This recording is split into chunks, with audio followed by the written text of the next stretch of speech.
Hello, I'm Peter Baker. Now, if you'd come up to me in the 1990s when I was editor of a TV channel called Granada Men and Motors and said that one day I would own and have paid for with my own money a Honda, I would have laughed in your face. You see, back in those days, as motoring journalists, we could borrow any car we wanted from the manufacturers to make films about them. And it was generally thought that German was best. German luxury had to be better than all the other cars. And this was the thought amongst myself, my production team, and my presenters. Richard Hammond loved his Porsches, Ginny Buckley was into her Audis and Volkswagens, and I personally owned a string of German cars, Mercedes-Benz, Audis, but about 6 months ago, I was in a Honda dealership. I was just picking up a friend and a bit bored, and my dad said years ago, what you should do to check the quality of a car is to close the door and listen for quality. Oh yes, a lovely, solid funk. And looking inside, well, the quality of materials is really excellent. The switchgear is really solid. Honda really have upped their game. This is a Mark IV Jazz. But what I really love about it is just the minimalist look of the dashboard. Just look at that. But this looks like some thought has gone into it. And also it's got some rotary switches. Oh yes, we love rotary switches. Very Audi-like, and for the things that you actually need. Now, you don't need a button and switch for everything. A lot of things can go on your infotainment screen. But if you put everything on your infotainment screen, the things that you need when you're driving, particularly on your own, is changing the heating, the aircon. You need instant access to that, not muck about in lots of menus on your screen system. I'm talking to you, Mr. Volvo XC40. So here we've got the controls underneath. They're easy to find and you can feel them and not muck about on the screen. The other great design feature I love is that the cup holders are not just down there where they are traditionally in every car, but they're right on the edge here, so you can grab your drink while still keeping your eyes on the road, which is fantastic. And the other thing is they're right by the vents. So in the summertime, the air conditioning keeps your can of drink cold, and in the wintertime, it keeps your coffee or tea hot. Isn't that a great idea? Now, we've had the Jazz about 6 months now, and you would have thought the honeymoon period would have worn off. But it hasn't, and my wife and I fight as to who's going to drive it when we go out together. And it's not because it's an exciting drive, it's not a thrilling drive in any way whatsoever. It's just satisfying. It's sort of man or woman and machine in perfect harmony. You know, the steering is really precise. Going around corners, you feel very, very confident. It has Honda's agile handling system, which basically just lightly brakes the inside wheel when you're going around a curve. And that gives you extra stability. It's really excellent. Now, this is a full hybrid, or a self-charging hybrid, as Honda like to call it. Basically, you put petrol in, and that's it for 500 miles. Yep, 500 miles, 61 miles per gallon. It's fantastic. And what the petrol engine does, most of the time, it charges the battery that runs the electric motor. So it means that when you're around town, you are on electric all the time. So it's really, really incredibly quiet and environmentally wonderful as well, because there's no emissions, just in the areas where it's built up, where you would be at a slow speed anyway. Now, when you're at a faster speed, it's actually more efficient for the petrol engine to kick in, and then the petrol engine drives the wheels, and that's more efficient. So it's fantastic, and you don't have to worry about it. You don't control it in any way. It just works it out for you. It's completely automatic. And if you're one of these drivers who thinks, oh, don't they make a manual version? I like changing gears to be in control of my car. No, you don't. You really don't. Not when you get to my age anyway. But of course, this isn't a humble Honda Jazz. This is, well, can't you tell yet? Yeah, it's an inch higher than the Jazz. It's a Crossstar. The idea is that the ride height is, yes, a whole 30 millimeters higher than the normal Jazz. They've got all the black cladding on. It's got roof rails as well to give it height. And thus it's meant to be a sort of cross SUV kind of deal. Well, I don't know about that. I'd like it to be a little bit higher personally, but it was never designed to be that high. And of course there is the Honda HR-V, high riding vehicle, where you are higher up, and in fact I was very tempted to buy an HR-V, but the latest version of it, even though it's got all the features that the Jazz has and extra ones as well, is just too wide for me personally. It's about 6 inches wider than the Jazz, I mean, maybe in Japan, Honda, you've got lovely car parking spaces, but no way I'd get in a car park and open the doors round here. But the best extra feature of having the Crossstar version of the Honda Jazz is that you get a top-of-the-range hi-fi system, speakers all around you, and a subwoofer in the boot as well. It doesn't take up any space in the boot, but it really improves the quality. The hi-fi system is really good. Yes, enjoying the sound system that the Crossstar has is another reason to enjoy the refined and quiet cabin here in this Honda. I still can't believe I'm in a Honda, which shows how sort of biased I was towards like marque names before. You do hear the engine when you first start it up, but that's because the petrol engine is doing its best to make sure that the main battery that runs the electric motor is fully charged up. After that, after about a minute, it really quiets down. You have no idea when the petrol engine is coming on again. You really don't, because you're tootling along. It does it for you. It works out whether it's on electric or whether it's on petrol. Mostly around town, as I say, it's all on electric. You just don't have to worry about it.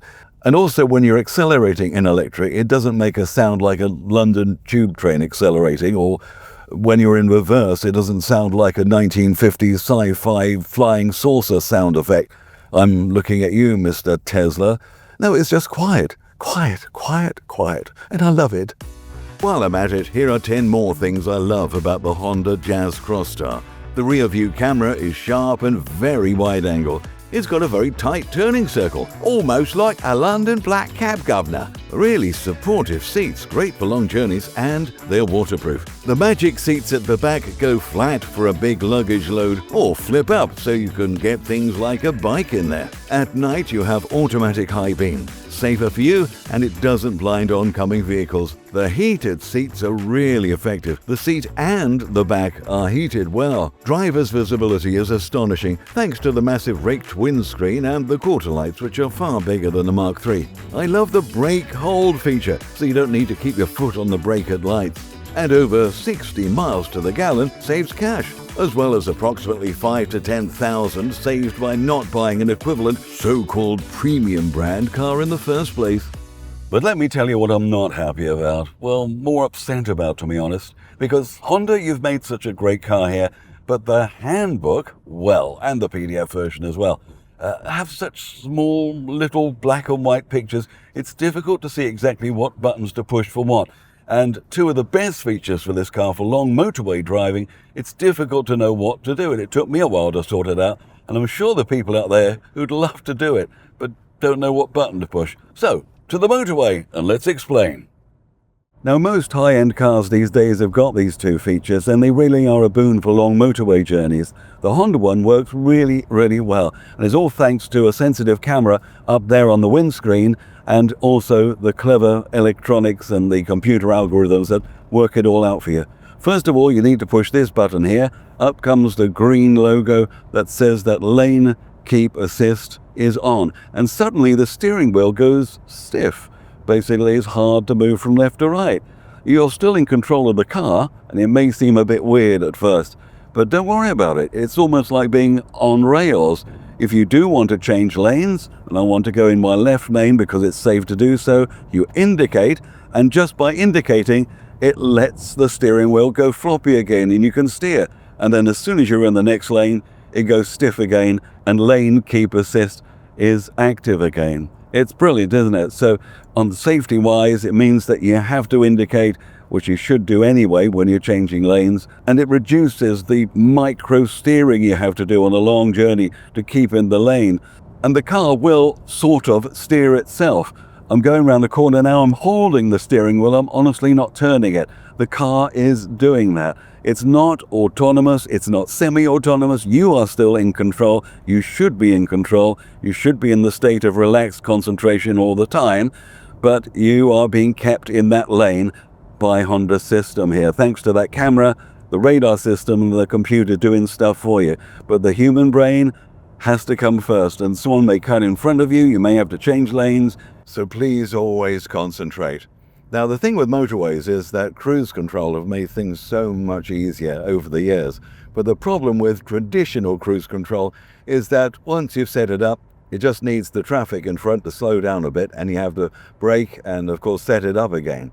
But this has got adaptive cruise control, which many new cars have got these days. The Honda one seems to work extremely well. Let me show you how it works if you're not familiar with adaptive cruise control.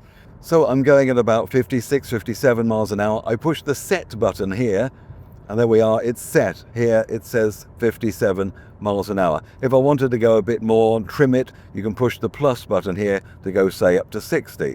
Or the minus to go down a mile an hour a time. But it's not going up to 60, it's going at 51 at the moment, and that's because of that car in front of me. The camera and the radar system works out that I am at a safe distance from the car in front, and that's determined by this little control here, and I strongly suggest you have it on the maximum distance to be safe. I'm indicating, the steering wheel goes floppy, I go into the other lane, and automatically, without my feet on the pedals, the car is now going up to 60 miles an hour. Now look, this white van is coming into my lane. The camera picks it up, and suddenly you'll see the speed start to drop. Now obviously I could do this manually as well, but on a very long motorway journey, this takes the stress off you. You're still monitoring what it does. You are still in control. You are still the responsible driver. Now this same system is incredibly useful in slow-moving traffic as well. Here I am moving along very slowly before some lights, and it could be also slow-moving traffic on the motorway as well. But with the slow follow system, which basically still uses that camera there, and the radar system and the clever computer working out, you still press the same button down here, and it automatically goes, if you're less than 18, to 18 miles an hour. Now, I don't want to go at 18, but because the camera can see a car in front of me there, it's keeping me at this distance, and I'm going, what, 7 miles an hour at the moment? My feet are not on the pedals, although they are ready to go on the pedals, of course, as all good drivers should be, but it's doing the work for you. And look, this car is coming to a halt in front of me now, and so the car is slowing itself. My feet are still not on the pedals, and it stops automatically. The car has stopped me on its own. And then after about 7 seconds, it says stopped on there, which means you've got to blip the accelerator again. But at least you haven't bumped that car in front because of a lapse of concentration for a split second.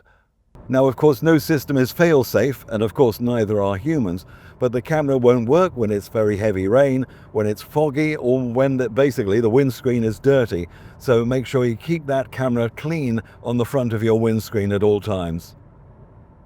So I hope you found this interesting, and if you're in the market to look for a new car at the moment, just have a think. Are you just paying extra money just for the brand, the luxury brand? Just have a look at other manufacturers, because everybody seems to be upping their game at the moment. And particularly with Honda, I'm extremely happy with my Honda car, and I heartily recommend you to try it out. And try my dad's old car door test. And another advantage of owning a Honda, I only found out when picking up the keyless entry fobs from the person handing over the car at the Honda main dealer in Bolton. And I said to him, oh, surely I need to get some Faraday pouches for these so no one steals my car. He says, oh, you don't have to worry about that. No one steals Hondas. True story. That's fine. Good by me.